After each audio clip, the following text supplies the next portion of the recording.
Hey friend, please subscribe. 1 second for you. Big deal for me. We buried my granddad, Walter Mercer, on a freezing November morning just outside Meridian, Idaho. I was 34, and the wind cut through my jacket like it had a grudge. I gripped the old family cuff bracelet he'd worn since Reagan was in office. Cold, heavy, like it was holding me up. Folks from his shop, Mercer's Restorations, showed up in old flannel and stiff jeans, swapping stories about how he could tell real walnut by the smell. My wife, Kara, stood close, 32 and polished, nails neat, voice soft.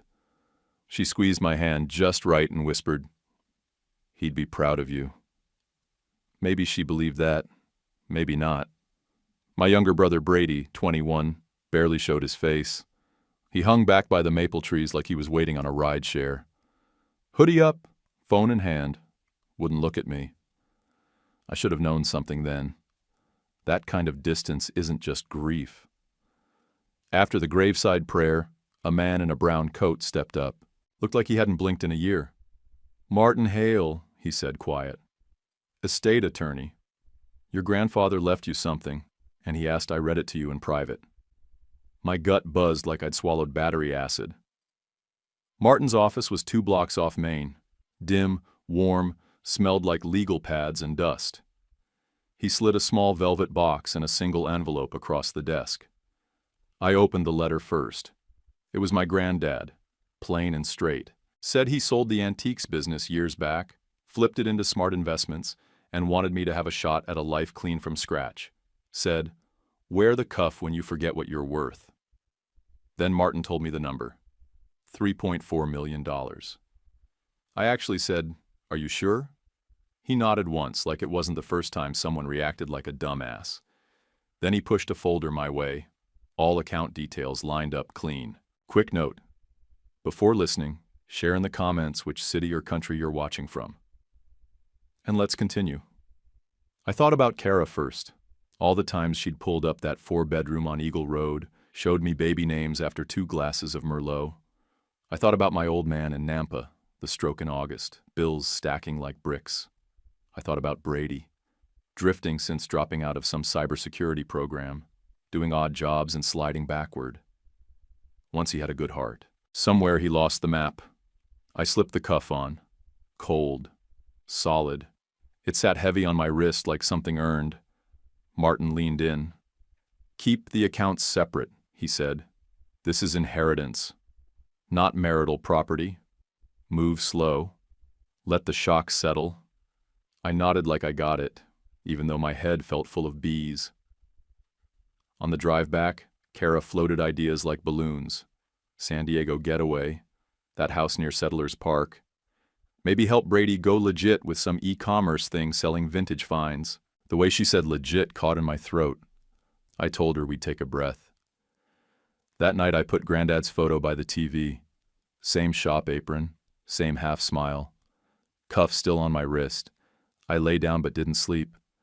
My phone lit up almost every hour. Missed calls, all from Brady. Then, close to midnight, the texts rolled in. "You up? Proud of you, bro. We should talk business." I stared at the screen, heart thumping. Then I flipped the phone face down and shut my eyes. The tile was cold under me, but I didn't move. I sat there in the bathroom like a busted pipe, still trying to process what I'd just seen. A new video that had popped into the shared Trip Dropbox. Kara and Brady in a hotel mirror, her leaning back into him, his hand creeping across the small of her back like he owned it. I felt the cuff on my wrist dig into the bone. That thing was the only piece of family I trusted, and suddenly it felt like the last defense I had left. I got up when my legs went numb, washed my face, swallowed down whatever wanted to crawl up my throat and walked back into the bedroom. Kara was already asleep or faking it. Her back turned, breathing too even. I watched her for a second, wondering how long she'd been lying like that with her eyes open, waiting for me to come back and say nothing. Next morning, she made pancakes, smiled like a Hallmark actress, said Brady had fun, and it was so good to all be together again. I nodded, grabbed my coffee, and said I needed to run by the shop before noon.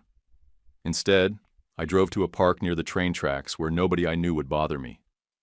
I sat in the truck with the heat running and stared at that Dropbox folder on my iPad like it might change if I blinked long enough. But it didn't. Screenshots of my bank login, my routing number, password hints, drafts of a joint account application with my name typed out in Kara's bubbly font, and those damn texts. Every line read like a blueprint for robbery. Except I was the house. Kara. Once he thinks it's his idea, it'll move faster. Brady. You said he's almost there. Kara. He's emotional. I'll push the baby angle tonight. That was the moment I stopped hoping this was just a bad idea gone sideways. This was war. They weren't guessing. They were coordinating. I wasn't living with a schemer. I was sleeping beside a goddamn project manager. I didn't answer Brady's texts that day. He sent 2 more by dinner. You around?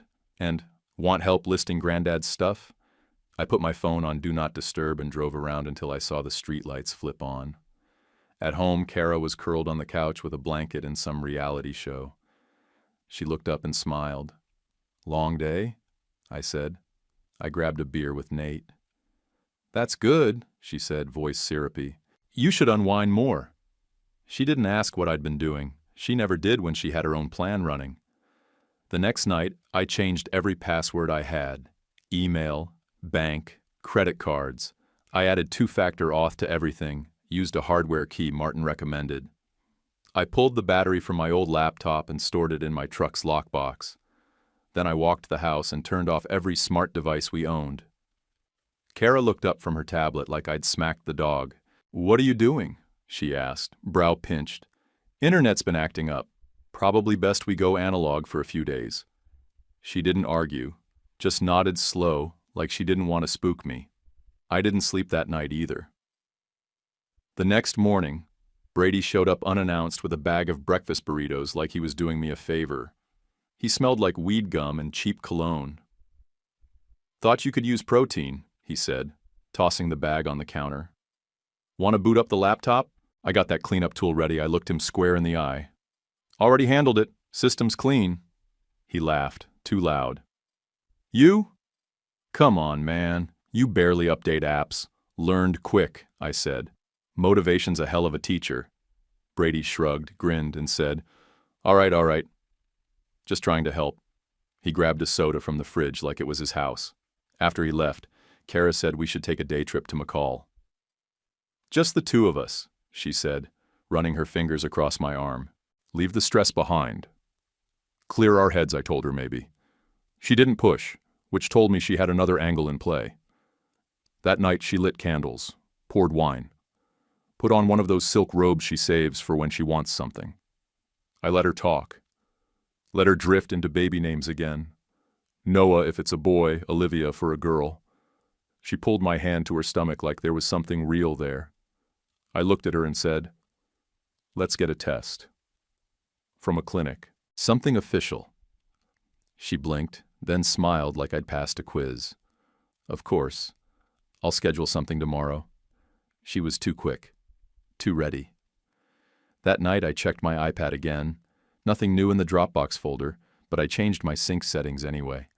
I also installed a camera in the garage and one over the front door, just in case. Brady had a habit of showing up when he wasn't wanted.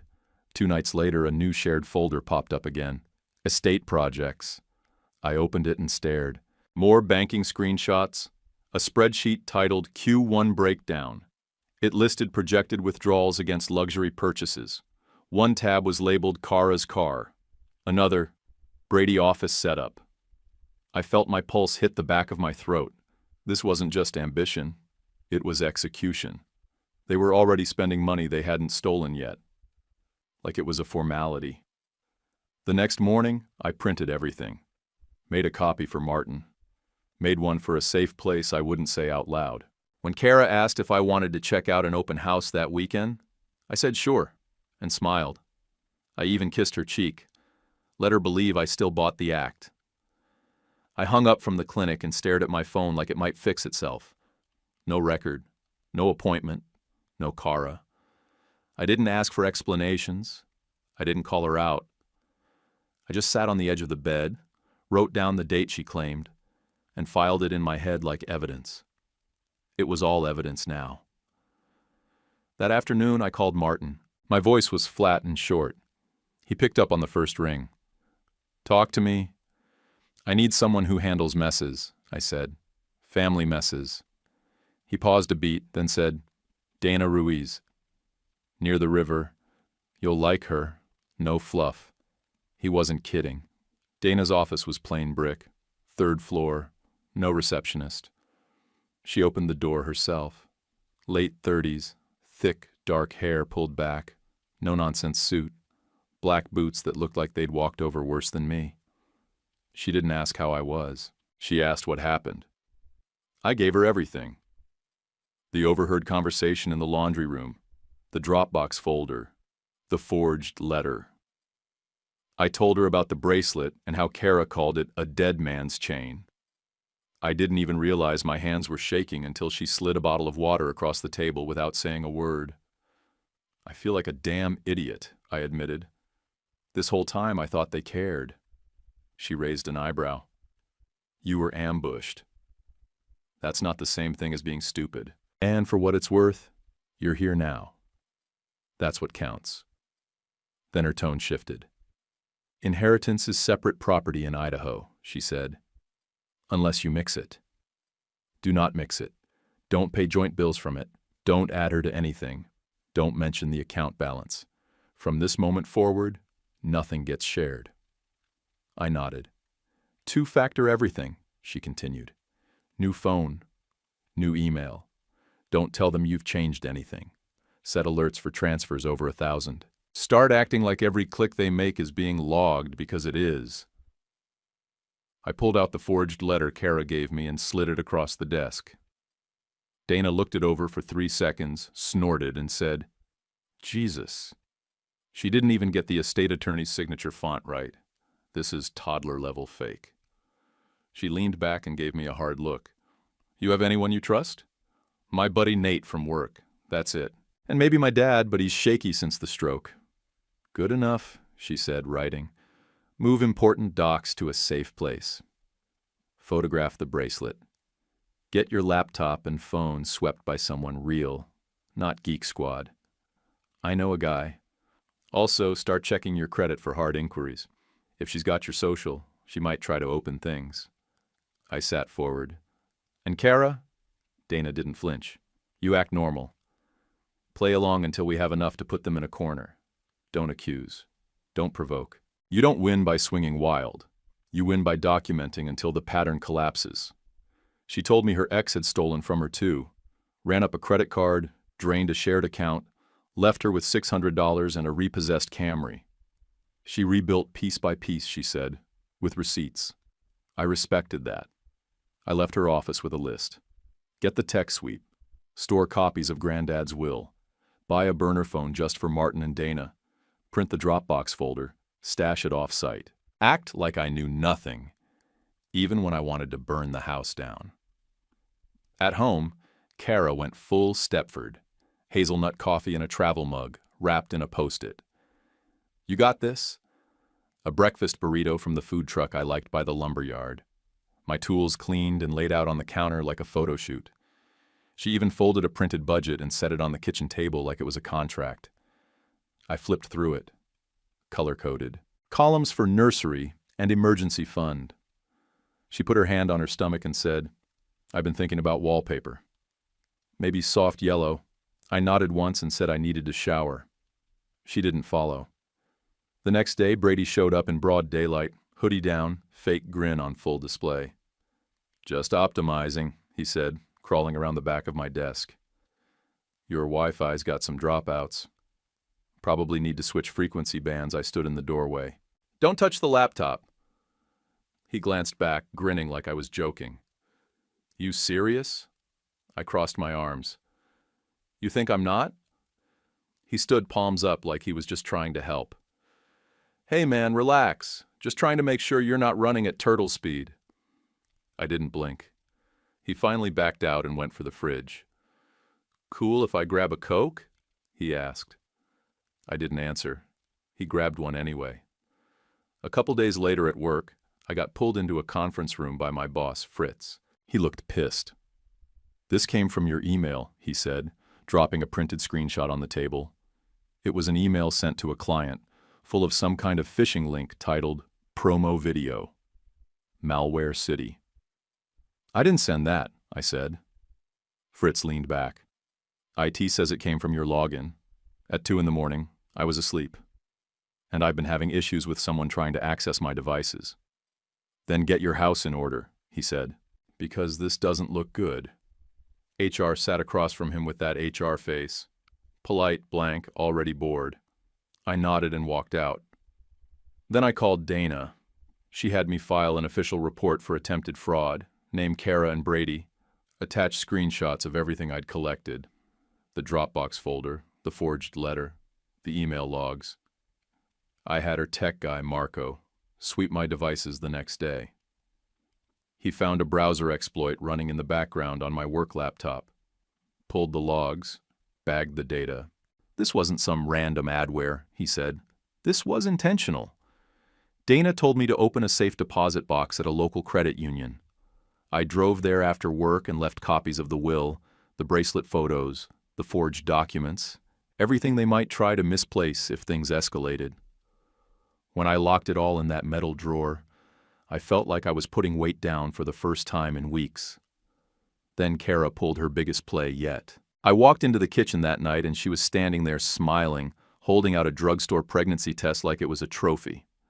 "2 lines," she said, beaming. I stared at the plastic like it was a grenade. "Let's make an appointment," I said, voice flat. She hugged me, hard, her hands wrapped around my shoulders, but her eyes were somewhere else. Cold, distant, calculating. I called the clinic first thing next morning. The one she named, the one she scheduled at. They had no file, no name, no appointment, nothing even close. I didn't confront her. I didn't say a word. I just wrote down the fake date and added it to the pile. I watched Kara dry her eyes and pretend the lie was some kind of gift. "I sold it to surprise you with a down payment," she said, blinking fast like the tears were real. I didn't answer. I couldn't. If I opened my mouth, I was going to break something. Earlier that day, I'd been a foot away from death on I-84. The truck had started shaking halfway down the ramp near the exit for 5 Mile. Not the usual alignment kind of rattle. This was violent, deep in the chassis, like the damn thing was coming apart. Then a loud clunk cracked under my feet. I hit the hazard lights and eased off to the shoulder, heart hammering. I didn't know what was wrong, but it felt like I had 3 tires instead of 4. The tow guy showed up just before 7. Middle-aged orange vest, hands cracked from cold. He crawled under the front wheel and let out a low whistle. "Damn," he said. 4 of your lug nuts were barely hanging on." I blinked. "That happened on its own?" He gave me a look like I'd asked if gas was wet. "Nope. Someone loosened these. Could have killed you." I paid him in cash and drove straight to Nate's place, hands still locked on the wheel like it might fall off if I let go. We sat in his garage with the door half open and beers sweating between us. "I almost met a Jersey barrier tonight," I told him. He shook his head and cracked his knuckles. "You gotta stop calling this bad luck." Back home after the tow, I pulled the cuff off my wrist and set it back in the velvet box. It felt wrong, like I was laying down a weapon, but I needed air, and I didn't want to bring it to Nate's again. I locked the bedroom door, told Kara I was heading out for a bit, and drove. The hallway push-button lock was a joke. Kara had popped it before with a butter knife. When I came back the next morning, the bedroom looked normal, maybe too normal. The dresser drawer was half open, the box was there, but the cuff wasn't. My stomach turned over. I flung the drawer open, dumped it on the bed, checked the floor, the closet, behind the headboard. Nothing. I tore through shirts, sock bins, even opened the vent cover in case it slipped behind. The cuff was gone. I called Kara. She said she was at Target, picking up wrapping paper and cocoa mix. I asked if she'd touched my dresser. She laughed, light. "Why would I touch your drawer?" "Maybe you misplaced it." Brady's phone went straight to voicemail. Of course it did. I pulled up the porch cam from the night before and let it load while I paced. The clip showed exactly what I knew it would. Kara opened the front door at 6:11 p.m., Brady stepped in wearing a hoodie. 10 minutes later, they both walked out. Brady slipped something small and silver into his coat pocket. I didn't yell. I didn't call them. I saved the clip and texted it to Dana. Her reply came in under a minute. Don't confront. Document. We'll use it at work. Things got worse. Another email, this one supposedly from me, went to a vendor with a link labeled Updated Estimate Sheet. It was a virus. HR flagged it before it could spread, but the vendor was pissed. Fritz called me into his office, jaw clenched. I don't want excuses, he said. I want answers. This came from your login again. I handed him a folder Marco had printed for me. IP logs showing the location of the login. A coffee shop near the university. Timestamp, 1:12 a.m. I was asleep at home. This wasn't me. Fritz looked at the paper, his jaw working side to side. Get your house in order, Mercer. I like you, but I can't keep covering if this crap keeps landing on my desk. I nodded and walked out before I could say something stupid. At home, Kara was in full court press mode. She laid out a whole portfolio of house listings, circled one near Settlers Park. If we lock something down by February, we qualify for the builder's bonus, she said, flipping pages. Rates might spike by spring. We need to act. Then she slid the joint account application across the table like it was the dinner menu. All filled out, just my signature missing. My gut told me to push the paper off the table and walk out, but I kept calm. I copied the whole form with my phone camera, folded the original, and tucked it in my truck later. I'm not signing anything until Martin reviews it, I said. She leaned in, fake disappointment written all over her face. I'm just trying to build something with you. For the baby, I nodded like I believed her. We'll talk after the appointment. That afternoon, my phone rang with a number I didn't recognize. A woman's voice answered. Mr. Mercer? This is Camille from Liberty Pawn off Overland. I froze. Yes? I think an item came through last night that belongs to you. Silver cuff, engraved WM. Your name came up on a list from the pawn network. It looked personal. My chest burned. You still have it? I do. And we have security footage. I was in my truck in under 5 minutes. The shop was small, clean, smelled like lemon cleaner and old plastic. Camille was mid-50s, sharp eyes, no nonsense. She pulled up the footage and hit play. There they were, Kara and Brady, side by side at the counter. Hoodies off, faces clear as daylight. Kara holding the cuff, Brady talking to the clerk, probably negotiating like he'd found it in a drawer. Do you want to reclaim it? Camille asked. You'll need a police report. I'll file one right now. She nodded. It'll hold until then. The officer at the desk listened without a smirk, without shock, like this wasn't the first family theft case they'd heard that day. Do you want to press charges against your wife and brother? He asked, pen in hand. I said yes. My voice cracked. I hated that part more than anything else. When I got home, Kara was watching a baking show and crying at a commercial. I waited until she looked up. I know what you did. Her eyes narrowed. What are you talking about? The bracelet. The pawn shop. I've got the video. First she looked offended, then came the tears. I sold it to surprise you, she said, reaching across the couch. It was going to be a down payment. I didn't mean to go behind your back. I just wanted to help. I didn't touch her. I didn't speak. She kept reaching.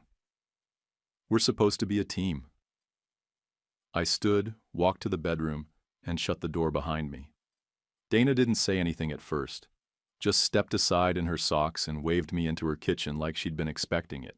I sat at the counter, hands buzzing, heart still thudding out a rhythm that didn't match my breathing. She poured coffee even though it was nearly 10 at night. No sugar, just black. The overhead light hummed like static. Fraud alerts? She asked. I nodded and passed her my phone. She scrolled through the alerts, jaw tight. Same account? Yeah. Martin's transfer. All of it. I swallowed hard. It started hitting at 9:40. every few seconds after that. 13 total before I stopped looking. She pulled out a notepad, started jotting numbers. I stared at the cabinets like they'd give me an answer. I didn't touch a damn thing. I didn't even log in from home. Marco had me do it from here this morning. He watched the whole time Dana looked up. Serious. That's good. If your login credentials were stolen, and you never accessed from the home network, we've got a clean trail. That'll matter. What does it mean if they had the password and still needed a live keylogger? They didn't have full access yet. They needed you to type it. They were fishing for your moment. I rubbed my face and tried to breathe. I swear to God, they were just waiting. Like vultures, she didn't argue. Just slid her laptop across the counter and opened a secure browser. We'll file the report first. Then you're calling Martin, then Detective Blake. I nodded and started talking. While I answered the security questionnaire, I thought back to the ultrasound photo Kara printed last week. She'd slid it across the table during dinner, all wide-eyed and shaky hands. Said her friend from work owed her a favor and photoshopped it as a keepsake until the real one came in. You know, just for fun, she'd said. The logo in the corner had looked off. I Googled it in the garage later. Turns out it was pulled from a stock image website, used in 3 separate fake pregnancy blogs. I printed it, added it to the folder with the forged letter and the pawn shop footage. My file of lies was getting thicker by the day. Brady, too, was still trying his act. He showed up 2 days before the alerts hit, toolkit in hand, bouncing like a kid who got picked for varsity. "Wi-Fi's still glitchy, right?" he said, already crouched near the outlet behind my desk. I stood in the doorway and crossed my arms. "Don't touch anything." "I've got it covered." He grinned, fake casual. "You always were stubborn." 10 minutes later, while I was on the phone with Nate about a roofing bid, I turned and caught him mid-move. My laptop cracked halfway open, his hand on the lid. He snapped upright and did that guilty shrug he used to pull in high school. Whoa, I wasn't messing with it," he said. "Just checking the plug." "Chill," I told him to get out. He laughed it off, but he left quick. That night, a weird window popped up on my screen. Looked like a system update, except the buttons were misaligned. Wouldn't close, wouldn't minimize.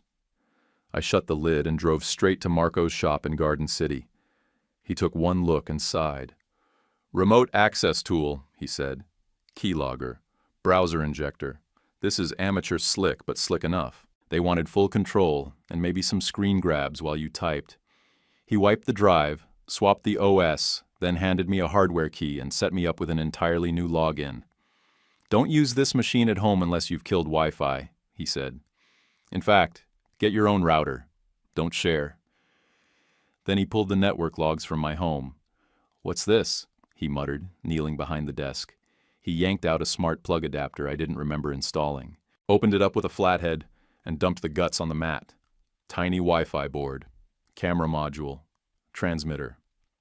"There's your tunnel," Marco said. "Someone's been listening in.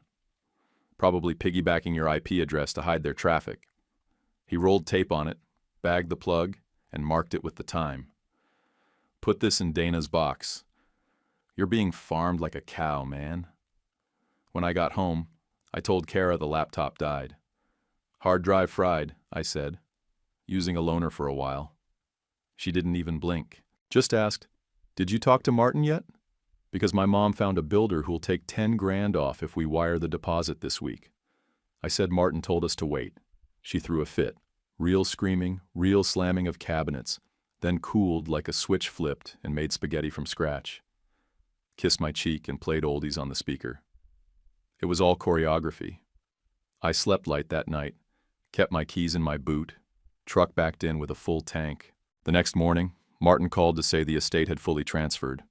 The account was live, 3.4 million and change.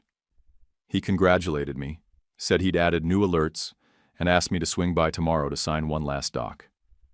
I told him I'd be there before lunch. I didn't access anything from home, didn't touch my devices. I drove to Dana's and logged in from her encrypted connection with Marco standing over my shoulder. The balance looked fine, everything in place. Marco leaned in, eyes narrowed. "Now leave it logged out," he said. "Don't touch anything. If they're still sniffing, they'll take the bait. They think you're sloppy. Let 'em believe it. I did what he said." Then night came, and with it, the hit. At 9:40 sharp, my phone pinged once. Fraud alert. Then again, another, then 12 more in a rapid-fire stream. Each one saying a transfer was processing or initiated or held for review. I didn't dare tap any links. I didn't even scroll. I just stared at the screen while my chest burned. They were moving. All of it. I didn't call Kara. I didn't call Brady. I grabbed my truck keys and drove straight to Dana's. Didn't even text first. I rang her doorbell with hands like frozen wood. She opened in sweats, saw my face, and didn't ask a single question. Just stepped back and let me walk into the light. Tessa from the bank kept her voice calm, but I could hear the weight in every word. "From our side," she said, tapping keys on her end, "these transfers look authorized. Correct password, valid two-factor, all credentials checked out." I gripped the phone tighter. "I didn't authorize anything. My laptop's in a drawer at my lawyer's office. My phone's been untouched. I wasn't even on my home network when this happened." There was a pause. A long one. "I'll freeze whatever I can reach midstream," she said finally. "But most of it, 2.8 million, is already sitting in an account under Banyan Trust. It's foreign. We flagged it, but it's going to be a chase." I exhaled, slow and shaky. "How much is left?" "Roughly 600,000 is held up in processing." You got lucky I hung up and just stared at my hands. They felt wrong, shaky, but distant, like I was floating above the moment. The last time I'd felt anything close was when my mom called me from the ER and said, "Your dad had a stroke." A text came in a minute later from a number I didn't know. "If you only listened, we'd all be happy. You made this hard. No name." They didn't need to sign it. Dana moved like she was in a fire drill. She told me to forward the text, log the time, and screenshot the alert timestamps. We called Martin. He was already reaching out to the bank's legal department. Then we looped in Detective Blake from Financial Crimes, who told me her team had been building a profile already. "Timing was the missing piece," Dana said. "Now we've got it." Then she made coffee like it was just another Tuesday, poured me a cup and said, "You're not alone in this. But you need to breathe. This is a marathon, not a sprint." I sat there, trying to believe it. An hour later, I drove back home. The house looked the same, but it felt wrong. Too neat. The pillows were arranged. The lights were warm. Kara sat on the couch in leggings, watching some show about couples flipping houses. She looked up with that rehearsed soft smile. "Everything okay?" "I'm just tired." She tilted her head. "Maybe we should make time tomorrow to open the joint account." Before the holidays get too crazy, I nodded. "Sure." Then I walked straight to the garage and closed the door behind me. There's an old keepsake tin I kept high on the shelf behind the fishing gear. Inside were screws, a photo of Granddad in the shop, and nothing valuable. But I sat on the concrete and stared at that photo for a long time. His face, the half grin, the dust in his hair, the way he always seemed like he had one more thing he wasn't telling you, just waiting for you to figure it out. That's when it hit me. The thing he said a week before he died, when we were fixing a busted drawer. "Never put all the eggs on one shelf, kid." I'd thought he meant something about using cheap wood or bad screws, but maybe not. I got in the truck and drove to Kuna, 30 minutes straight down the highway. Granddad had kept everything local, simple. There was one bank he always used for his shop deposits, way before he sold the place. I hadn't touched that location in years. Inside, I walked up to the counter and asked if Walter Mercer had ever registered a safe deposit box that wasn't tied to the main business account. The teller raised an eyebrow and started typing. "One was closed in 2019, she said. Then she frowned. "Another one still shows active. Box 612. Beneficiary listed as you." She looked up at me like she wasn't sure what to think. "I'll need your ID and your signature." I gave her everything. She brought out a clipboard and a set of keys. 5 minutes later, I was in the back vault with cold air pressing against my neck. The box was old, heavy. Inside was a plain envelope, sealed, my name on the front.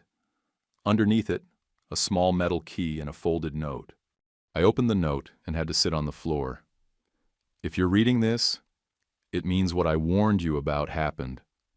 I love you. I put aside $420,000 so you're never trapped. Use it to get out clean.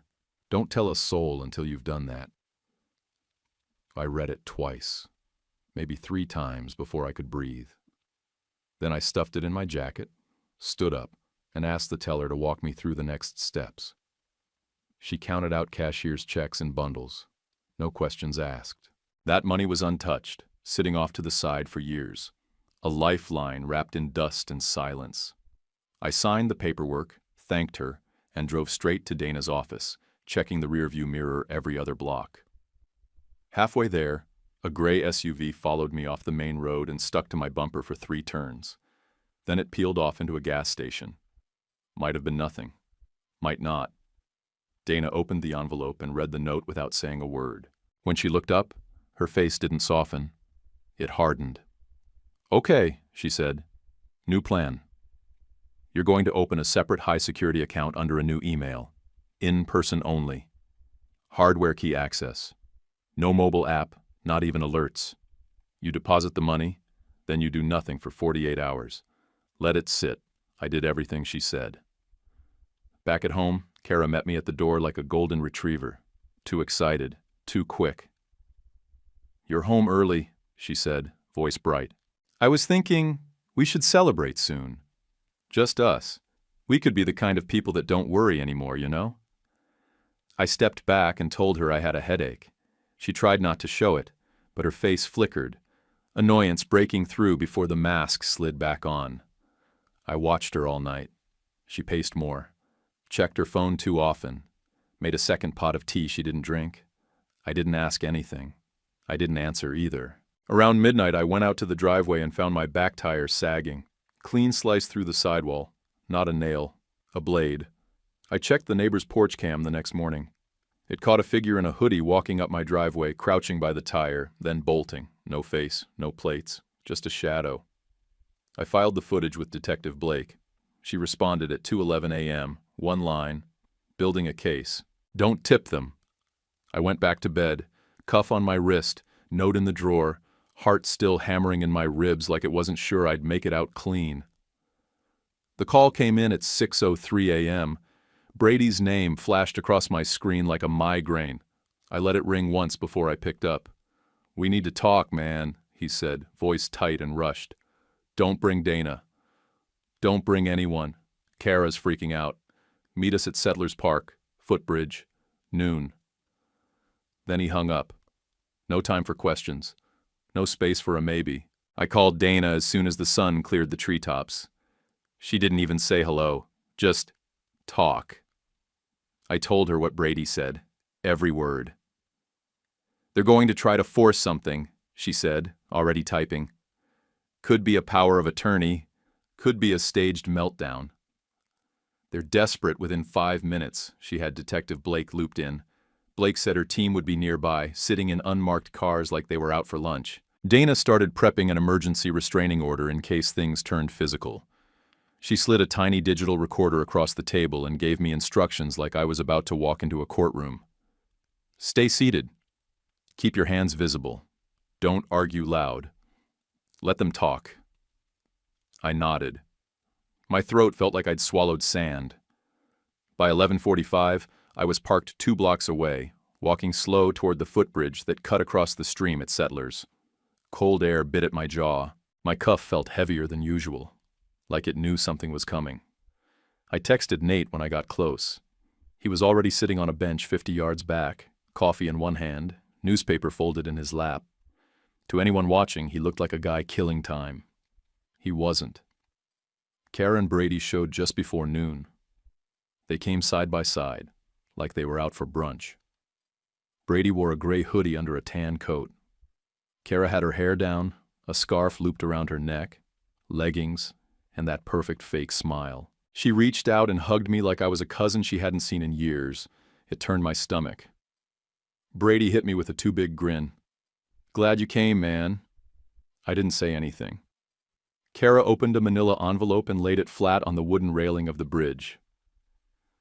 "Let's make this simple," she said, almost chirpy. "You sign these, we fix everything. We put the money back where it belongs. We manage it, together. We're a family." I glanced down. Power of attorney forms, legal gibberish. My name was typed wrong in 2 spots. A second sheet, a letter with my granddad's name at the bottom, said he urged me to realize the full potential of the joint venture. That one word, realize, told me everything I needed to know. Granddad never said that. He said figure out. Always. Brady stepped in, close enough I could smell his breath. "Look, the wire got messed up, all right? It was a hiccup. But if you sign off now, we can fix it. We'll tell the bank it was authorized. Otherwise, they'll lock it all up. For months, lawyers, IRS, fees. Everybody loses. I didn't move. Just stared past them, let the silence stretch." Kara shifted her weight. Her eyes stopped smiling. "We also need to finalize a house this week," she said, tone clipped. "For the baby." She glanced at my stomach like I was slow. I looked her in the eye and said, "We'll confirm with the clinic this afternoon." Her lips twitched, tight. Not fear, fury. She knew the jig was cracking. Brady reached into his coat pocket. Dramatic, like he was about to show me a badge. What he pulled out made my fists clench. The pawn shop ticket. He waved it like leverage. "You want the bracelet back?" "Sign the papers." My jaw locked so tight I felt it in my ears. I stared at the ticket, then at him.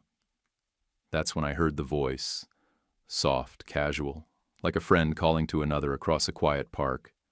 "Hey, Nate, did you bring the other thermos?" It was Blake, standing across the creek, one hand raised in a lazy wave. Nate waved back. "Got it right here." 2 more people stood up from benches, then 2 more behind the playground wall. They moved calm, no hurry, like they were just taking a stroll. Kara stepped back. She looked around like she could pretend she wasn't part of anything, like she just happened to be stretching her legs. Brady tried to slide the envelope into his jacket, but Blake got there first. She opened it, flipped through the pages, and read out loud without any flair. Just facts. "Mr. Mercer, you'll want to hear this," she said.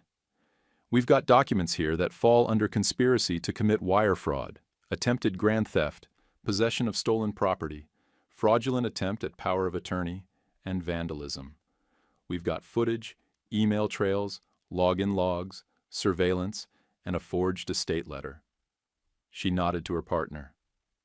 "Cuff them."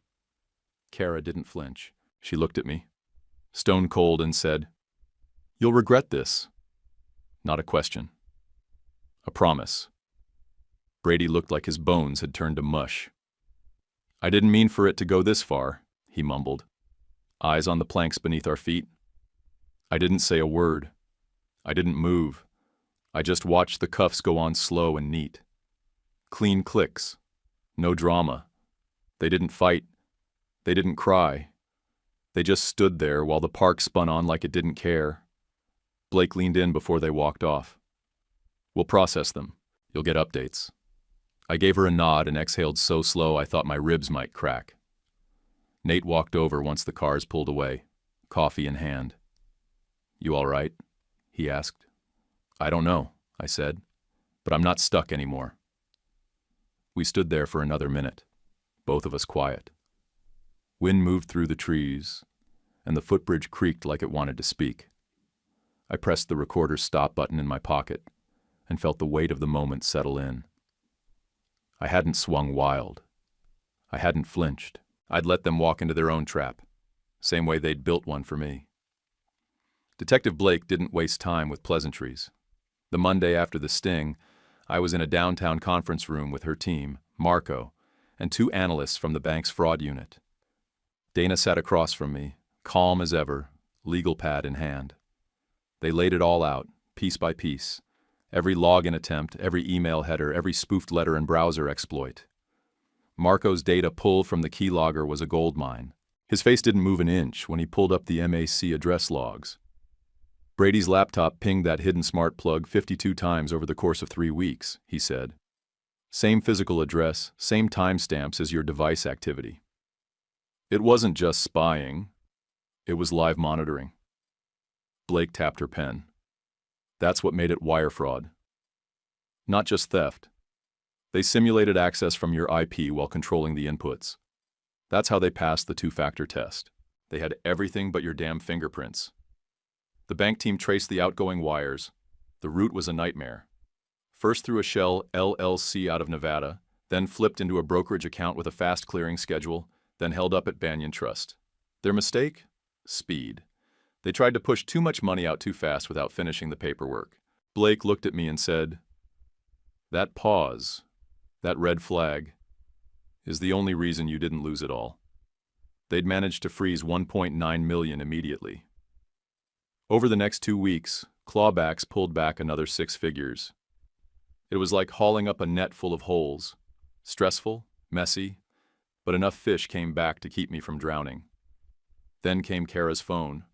The forensic tech cracked it with a warrant and dumped the entire thing into evidence. Every message, every file, every sync log. I didn't read all of it. Dana did, but what I saw made my hands shake. She had downloaded the ultrasound image from a pregnancy blog site, sent it to Brady with, "This should shut him up for a few more weeks." She told him to make some noise at his job so he looks unstable. That's when the malware email hit Fritz. There was even a short video. Brady crouched by my front tire, giggling as he loosened the lug nuts with a tire iron.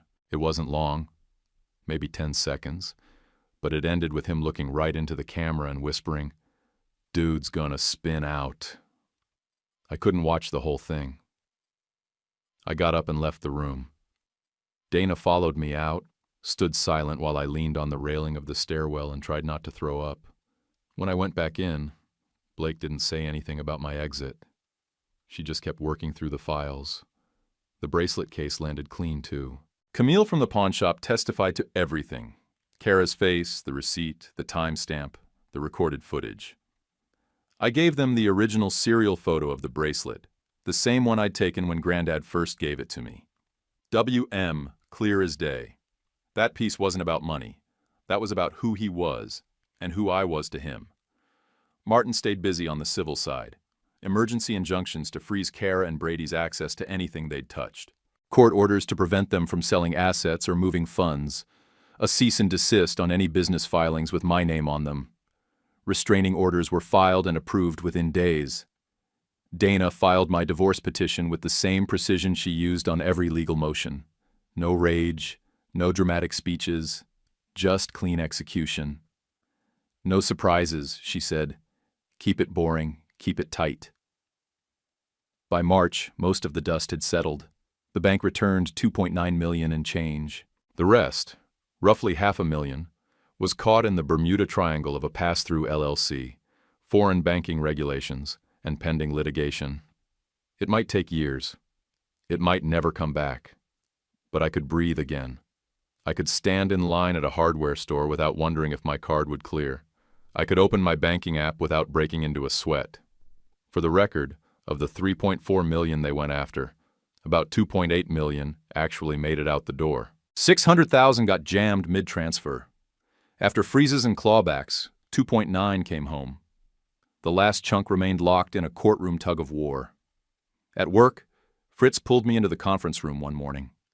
HR was already seated, looking like they'd rather be anywhere else. He set a printed news article in front of me, something from the local online paper. Sting at Settlers Park. Wife and brother charged in inheritance plot. Fritz looked me dead in the eye. "We owe you an apology." Then he pulled out my HR write-up and tore it in half. "Want to lead a new estimating crew?" he asked. "We've got 2 hospital bids locked in and a team that needs someone who's not full of shit." It wasn't a favor. It was respect. I said yes. Then I walked to my truck, shut the door, and sat there with my forehead on the steering wheel until the sun moved across the hood. The courtroom was colder than I expected. not in temperature, just in mood. Fluorescence overhead, buzz in the wires, paper shuffling. The misdemeanor hearing was quick, almost casual. But the felony trial? That had weight. Chairs scraped slow. The bailiff didn't smile. The court reporter's fingers never stopped moving. I sat 2 rows behind Dana, cuff on my wrist, hands folded. Didn't move, didn't blink. Kara walked in first, in a blazer I'd never seen before. Hair brushed smooth, face blank. She looked like someone who'd trained to cry, not someone who actually could. Brady followed in a suit that fit like a borrowed apology. His tie was crooked, one eye red. Neither of them looked at me. The prosecutor laid out the case tight. Digital evidence, account trails, surveillance, synced text logs. Not a word wasted. Dana didn't have to speak much. The facts did the lifting. When the verdict came back, it was quick. Conspiracy to commit wire fraud, computer crimes, theft, vandalism. 4 counts, guilty on each. The judge read the charges like he was going through a grocery list. Efficient, no drama. Brady's lawyer stood and leaned hard on his age. He's only 21. He was manipulated. He panicked. This wasn't malicious. It was immature. He regrets it deeply. Kara's lawyer was more dramatic. She was misled by her brother-in-law. She believed she was helping. And she was in a fragile emotional state after a pregnancy scare. The judge didn't flinch. He just sat there looking at them like he was deciding whether to speak English or just roll his eyes. Then he sentenced them. Kara got 6 years. Eligible for parole in 3.5 if she behaved. Brady got 4, with probation after, plus restitution. Not that I'd ever see a dime. They both owed me legal fees. The judge made a point. Not just about the money, but about betrayal. The breach of trust here, he said, is worse than the dollar amount. That hit me harder than I thought. I felt seen. That almost never happened in rooms like this. After the gavel hit, Blake met me in the hallway outside. She looked tired but satisfied. "By the way," she said, zipping her coat, "good call on the safe deposit box. We use that case now in trainings." I shook her hand. "Thanks for sticking with it." Then I went home and made boxed noodles because I didn't know what else to do. I stood in the kitchen, watching water boil, feeling the buzz of the fluorescent light and the weight of no one else breathing in the room. Days moved, then weeks. Dana and I kept talking, not about the case. We talked about normal stuff.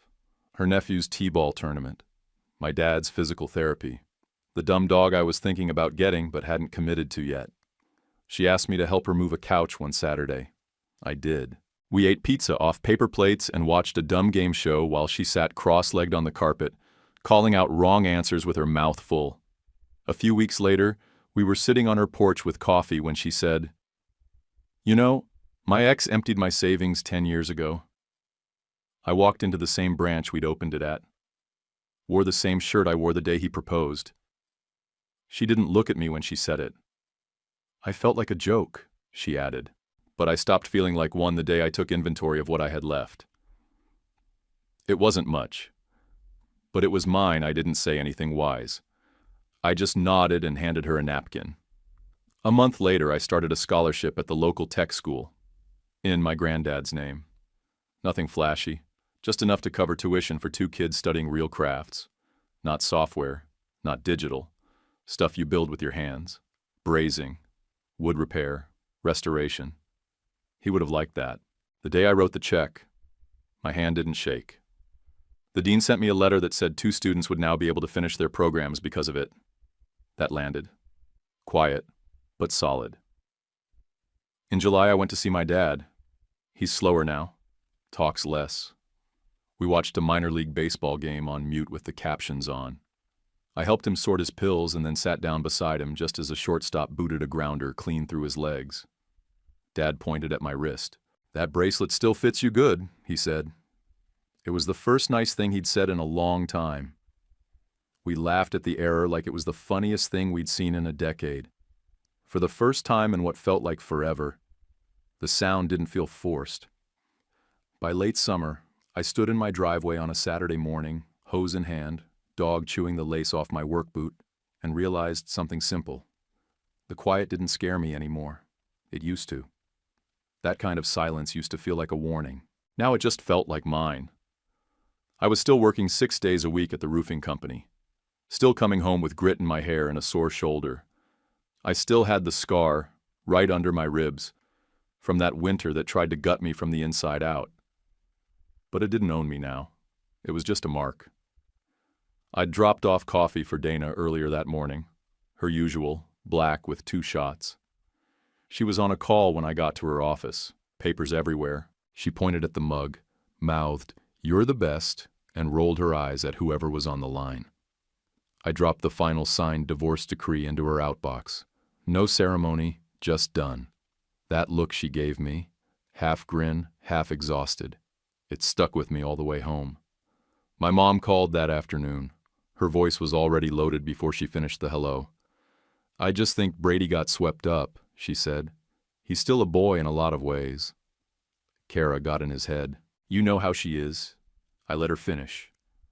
Then I said, "I have the texts, the video, the pawn stub, the fake letter, where they misspelled Granddad's name. That's not a misunderstanding. That's who they are." She didn't argue after that. We talked about her tomato plants instead. That was enough. A week later, I did something petty I don't regret. I had Dana send Kara's parents a manila envelope with the pawnshop footage, the court summary, and a typed note that said, "Since you asked why, here's why." No signature. I didn't need to sign it. I heard through someone's cousin they sold their house and moved closer to Kara's sister. Maybe to start over, maybe to hide. People make choices. Choices echo. In late August, I took Dana to the county fair. Not a date. Not officially.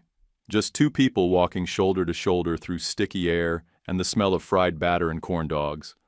We shared kettle corn and stood in front of one of those ring-the-bell strength games, watching some kid try to lift the giant foam hammer. She slipped her hand into mine. Didn't say anything big. I didn't either. We just stood there and let the noise be noise. Some nights I still woke up around 3 a.m., checked the locks, my truck, the balance in my account. It wasn't fear anymore, just habit. It didn't bother me. I didn't pretend to be over it. Some wounds don't close clean. That's part of the deal. My brother never wrote. Not a card, not a line. I used to play out a speech in my head, the one where I'd finally tell him what a coward he was. Now, I figure the time he's doing says it better than anything I could say. The cuff on my wrist is scratched now. Feels like it belongs there. Sometimes I catch it on my sleeve, and for a split second I swear I hear Granddad's laugh. Not the big belly one. The quieter one, the "you finally got it, kid" chuckle. I'll be in the garage puttering around with a busted drawer or sanding down a warped door panel, and I'll glance up at his photo on the pegboard, shop apron, sawdust in his hair, and I feel steady. The first November after we buried him, I stood in that same driveway with the hose in my hand, dog at my feet, and knew the truth of it. A whole year had passed, and the quiet wasn't a threat anymore. It was mine. The money didn't fix me. The money didn't break me either. People did that, but they don't get to keep my name in their mouths. I put my name on my work orders, on a scholarship check for some kid who still believes in building things, and on a dog tag so the mutt gets home if he ever takes off. That's what I count as revenge. Not the court case, not the cuffs, not the headlines. It's that I'm still here, still standing, still calling my shots. I wear the bracelet. I keep the letters locked away, and when someone asks what happened to me, I tell them straight. Then I go back to work. If someone you love plotted to drain your savings, would you cut them off or forgive? Comment below. Please like and subscribe. It's crucial for us. One click for you. YouTube picked this for you. Tap it. Let's see if they guessed right.